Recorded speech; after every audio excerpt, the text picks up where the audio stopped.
Hello hi everyone.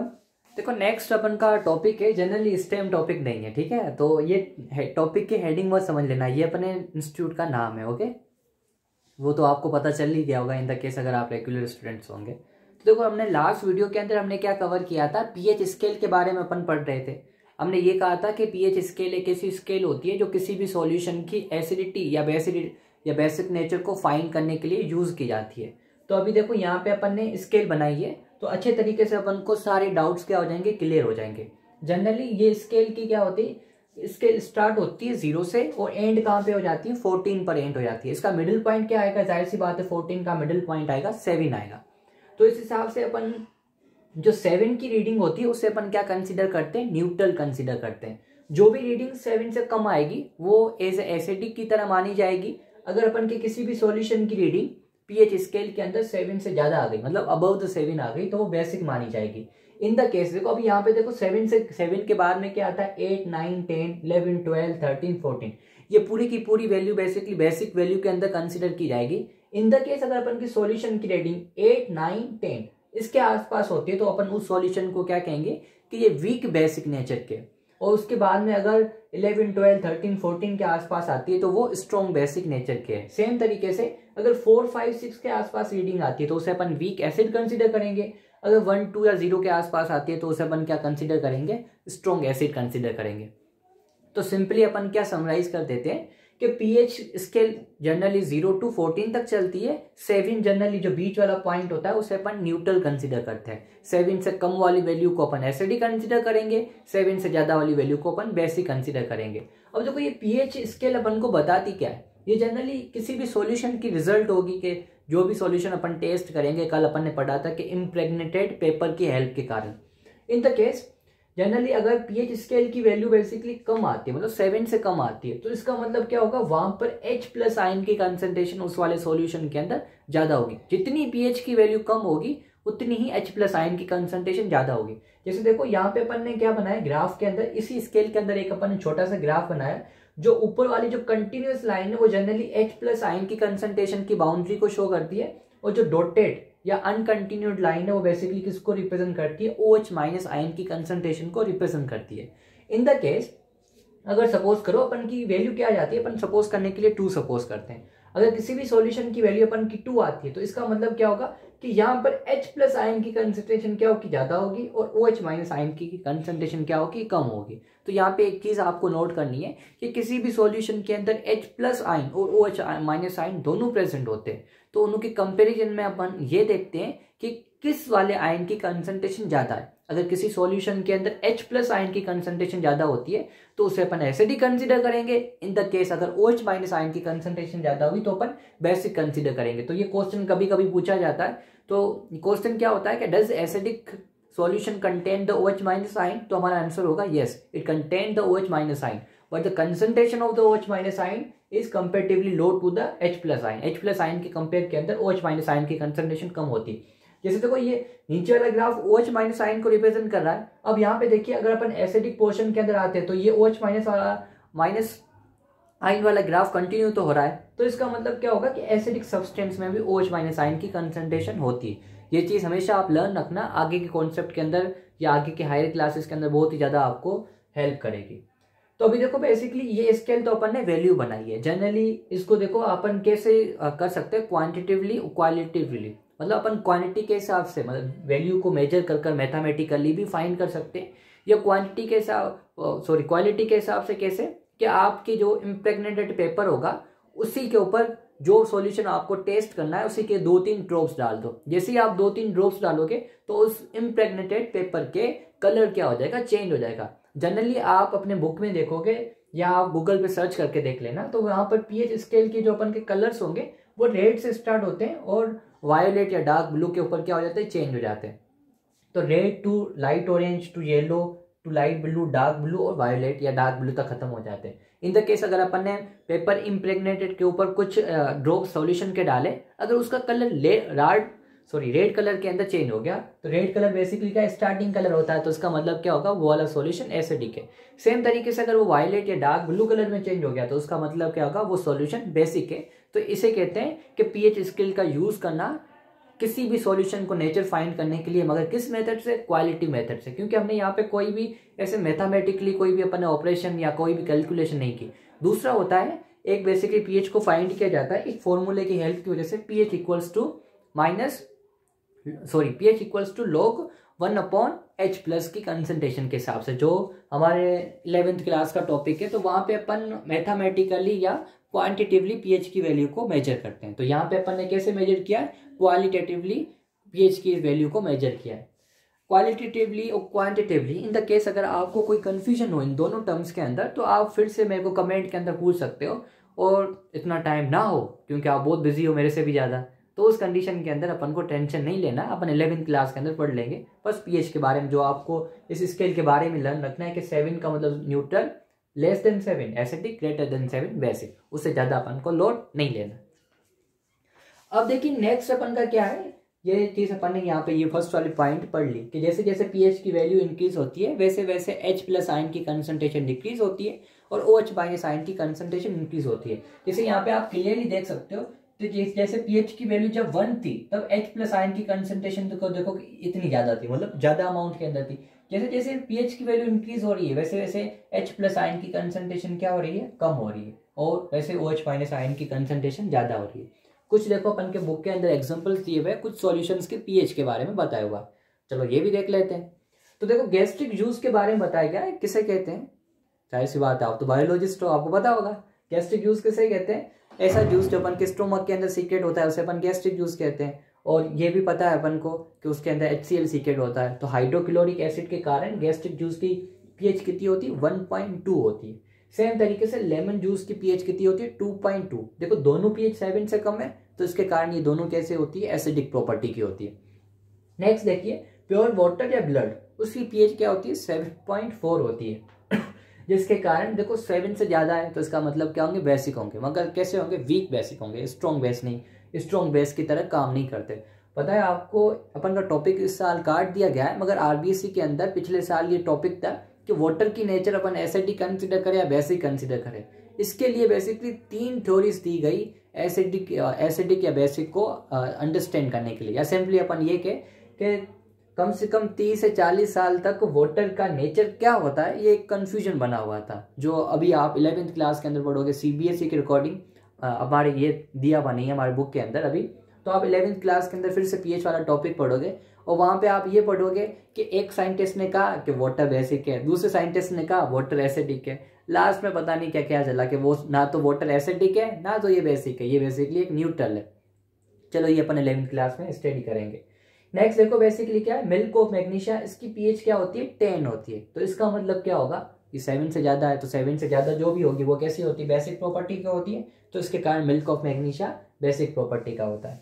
Next देखो sodium hydroxide, जिसकी pH कितनी होती है, 14 होती है। NaOH मतलब ये एक स्ट्रॉन्ग बेस की तरह काम करता है।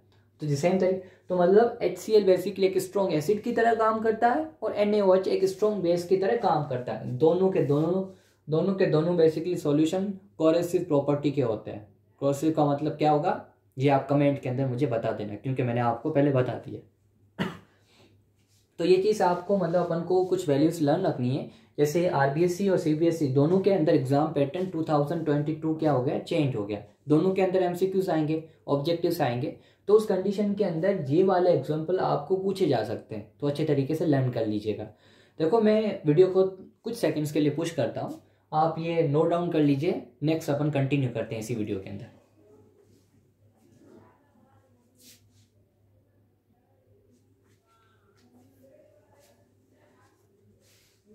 देखिए नेक्स्ट अपन का क्या टॉपिक है, उसी पीएच स्केल के साथ कंटिन्यूड है। लास्ट पॉइंट है उसी पॉइंट की। अगर सपोज करो किसी भी सॉल्यूशन को अपन वाटर के अंदर डिसोल्व करते हैं, उस कंडीशन के अंदर अगर वो बहुत ही ज्यादा मतलब H+ आयन रिलीज करेगा या कंपेरेटिवली वो कम H+ आयन रिलीज करता है, तो उसके हिसाब से अपन ने क्या कर दिया, सॉल्यूशन को या एसिडिक या बेसिक सॉल्यूशन को 2 कैटेगरीज के अंदर डिवाइड कर दिया गया। ऐसे सॉल्यूशन जो वाटर के अंदर डिसोल्व होने के बाद में बहुत ही ज्यादा H+ आयन रिलीज करते हैं तो उसे अपन स्ट्रॉन्ग एसिड कंसीडर करेंगे। ऐसे सॉल्यूशन जो कम H+ आयन रिलीज करते हैं तो उसे अपन क्या कंसीडर करते हैं, वीक एसिड कंसीडर करते हैं।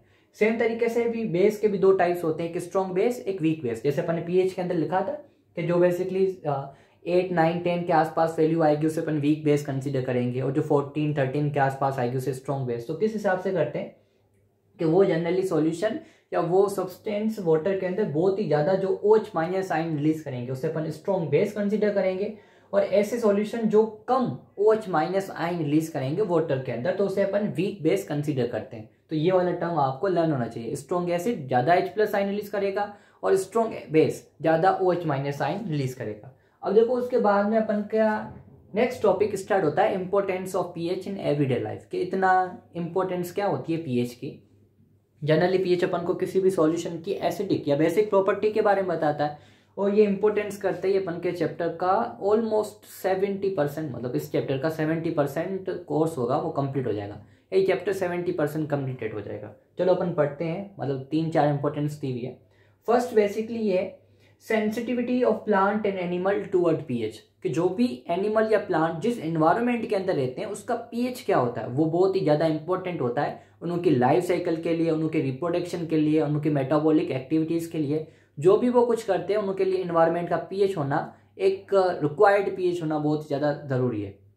जैसे जो भी अपन के ह्यूमन होता है, जो ह्यूमन बींग्स होते हैं अपन, हम उस इन्वायरमेंट के अंदर ही रह सकते हैं जिसका nature basically slightly alkaline nature हो, जो 7 to 7.8 के आसपास होना चाहिए। तो उस कंडीशन के अंदर तो अपन रह सकते हैं। इन द केस अगर पीएच एसिडिक हो गया या ज़्यादा हो गया, दोनों कंडीशन के अंदर हमारे को स्किन रिलेटेड क्या हो जाती है, डिजीज हो जाती है।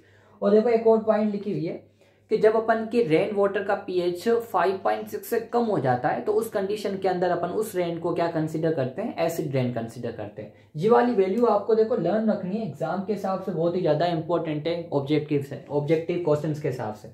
तो ऐसी रेन जिसके अंदर उसका पीएच 5.6 से कम हो जाए तो उस रेन को अपन एसिड रेन कंसीडर करेंगे। क्यों होता है, क्योंकि देखो अपन जो भी व्हीकल्स वगैरह यूज करते हैं, अपन के इंडस्ट्री का जो वेस्ट होता है या जो उसका स्मोक होता है उसके अंदर सल्फर और नाइट्रोजन के कंपाउंड बहुत ही ज़्यादा होते हैं, और नाइट्रोजन के ऑक्साइड या नाइट्रोजन के कंपाउंड और सल्फर के कंपाउंड रीजनेबल होते हैं या वही रेस्पॉन्सिबल होते हैं किसी रेन को एसिड रेन के अंदर चेंज करवाने के लिए।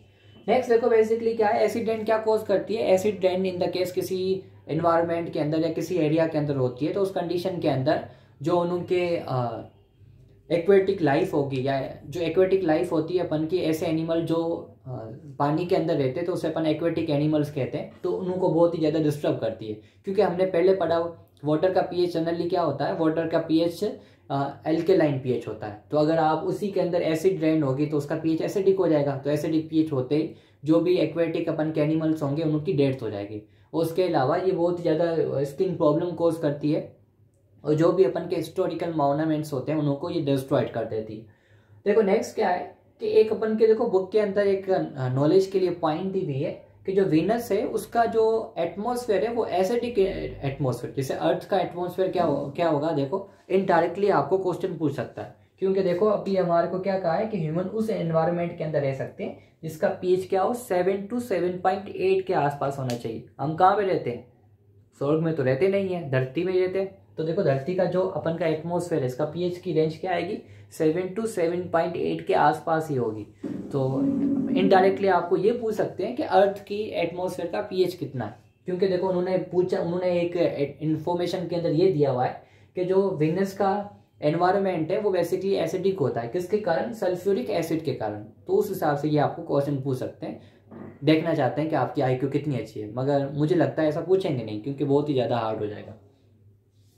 नेक्स्ट देखो क्या है importance of pH in soil, के पीएच की हेल्प के कारण अपन को सॉइल के अंदर क्या फायदे होते हैं। तो देखो सॉइल के अंदर अपन क्या क्रॉप वगैरह कल्टीवेटेड करवाते हैं। कुछ ऐसे क्रॉप्स होते हैं जो एसिडिक सॉइल के अंदर ग्रो करते हैं, जैसे टोमेटो। कुछ ऐसे क्रॉप होते हैं जो बेसिक सॉइल के अंदर ग्रो करते हैं। तो हमारी क्रॉप की कल्टीवेशन, सीडिंग का मतलब क्या होगा, कल्टीवेशन, कौन सा अपन फर्टिलाइजर्स यूज करेंगे और उसकी प्लांट या उसकी प्रोडक्टिविटी डिपेंड करती है कि उसकी सॉइल की पीएच कितनी है। नेक्स्ट देखो अपन का टॉपिक क्या है, पीएच इन अवर डाइजेस्टिव सिस्टम। देखो हमारे जो डाइजेस्टिव सिस्टम का पीएच होता है वो भी बहुत ही ज़्यादा इंपॉर्टेंट होता है हमारे डाइजेशन को परफॉर्म करने के लिए। जो भी अपन सब्सटेंस खाते हैं, इन द केस अगर अपन के जो डाइजेशन का पीएच है या बहुत ही कम हो जाए या बहुत ज़्यादा हो जाए, उन दोनों कंडीशन के अंदर हमारा फूड क्या होगा, अच्छे तरीके से डाइजेस्ट नहीं हो पाएगा। जैसे आपको पता है कि गैस्ट्रिक जूस के अंदर HCl प्रोड्यूस होता है जिसके कारण अपन की डाइजेशन के अंदर हेल्प करता है। इसकी देखो इंपॉर्टेंस क्या है, जो अपन लाइफ वाले प्रोसेस के अंदर अच्छे तरीके से पढ़ लेंगे। अभी यहाँ पे अपन शॉर्ट के अंदर ही पढ़ते हैं। देखो कभी कभी क्या होता है, अपन गलत टाइम पर खाना खा लेते हैं, मतलब जहाँ पर खाना नहीं खाना चाहिए वहीं पर खा लेते हैं। जैसे अभी अपन ने खाना खा लिया, ऊपर से अपन खाना खा लेते हैं, या पानी पी लेते हैं, या अपन तली हुई चीज़ें खाते हैं, ऑयली सब्सटेंस खाते हैं। तो उस कंडीशन के अंदर हमारे स्टोमक के अंदर एक रिक्वायर्ड अमाउंट से ज़्यादा गैस्ट्रिक जूस सीक्रेट होता है, जिसके कारण हमारे स्टोमक के अंदर बर्निंग, इरिटेशन कोस हो जाती है। तो उस कंडीशन को अपन क्या कहते हैं, एसिडिटी। ऐसी कंडीशन जिसके अंदर आपके स्टोमक के अंदर एक रिक्वायर्ड अमाउंट से ज़्यादा एसिड प्रोड्यूस हो, जो आपको पेन या इरिटेशन कोस करे, तो उस कंडीशन को अपन एसिडिटी कहेंगे। तो एसिडिटी को ट्रीट कैसे किया जाता है, जाहिर सी बात है, एसिड को कैसे ट्रीट करेंगे, बेस है। तो एसिडिटी को ट्रीट करने के लिए अपन बेसिक सब्सटेंस यूज करते हैं। तो ऐसे सब्सटेंस जो एसिड के अगेंस्ट वर्क करते हैं उन्हें हम क्या कहते हैं, एंटा एसिड्स कहते हैं। तो एंटा एसिड्स क्या होते हैं, ऐसी चीजें जो एसिड के अगेंस्ट यूज करें। एंटा का मतलब अगेंस्ट, एसिड का मतलब, इतने तो होशियार आप हो ही गए हो। तो अब देखो बेसिकली एग्जांपल क्या दिया हुआ है, milk of magnesia. Milk of magnesia generally एक बेसिक सॉल्यूशन है। देखो उसके फॉर्मूले के अंदर क्या आ रहा है, MgOH आ रहा है। जैसे अपन ने पीछे वाली वीडियोस के अंदर पढ़ा है कि जनरली बेसिक सॉल्यूशन के फॉर्मूले में क्या आता है, OH आता है। तो इसके कारण MgOH, मैग्नीशियम हाइड्रोक्साइड, इसका कॉमन नेम क्या है, मिल्क ऑफ मैग्नीशिया, एक बेसिक नेचर का है जो यूज किया जाता है एज ए इंग्रेडिएंट एंटा एसिड। जो भी अपन के इनू वगैरह अपन पीते हैं एसिडिटी होने के कारण, तो उसके अंदर हमारे बेकिंग सोडा के साथ साथ ये मिल्क ऑफ मैग्नीशिया भी यूज किया होता है। देखो एक क्वेश्चन पूछा मेरे को बच्चे ने क्लास के अंदर कि generally sir upon milk of magnesia भी एज ए एंटा एसिड यूज करते हैं, बेकिंग सोडा भी अपन एंटा एसिड की तरह यूज करते हैं, तो दोनों के अंदर डिफरेंस क्या है। जो अपन को नॉर्मली एसिडिटी होती है तो उस कंडीशन के अंदर अपन मिल्क ऑफ मैग्नीशिया को प्रेफर करते हैं। इन द केस अगर आपके स्टोमक के अंदर एसिडिटी हद से ज़्यादा प्रोड्यूस हो रही है, उस कंडीशन के अंदर बेकिंग सोडा को प्रेफर किया जाता है। तो ये just general knowledge. Good by two all of you. और आप सबसे देखो एक रिक्वेस्ट है, अच्छे तरीके से पढ़ाई कीजिए, क्योंकि देखो कोविड के कारण एग्जाम हो चाहे ना हो उससे कोई मतलब नहीं है, मगर पढ़ाई हमेशा आगे की तरफ। एक दिन तो कोरोना जाहिर सी बात है खत्म होगा ही, तो आपको आपकी भी पढ़ाई आगे के टाइम के अंदर काम आएगी। और आप सबसे रिक्वेस्ट है, please subscribe to our channel. It is not my channel, it is our channel.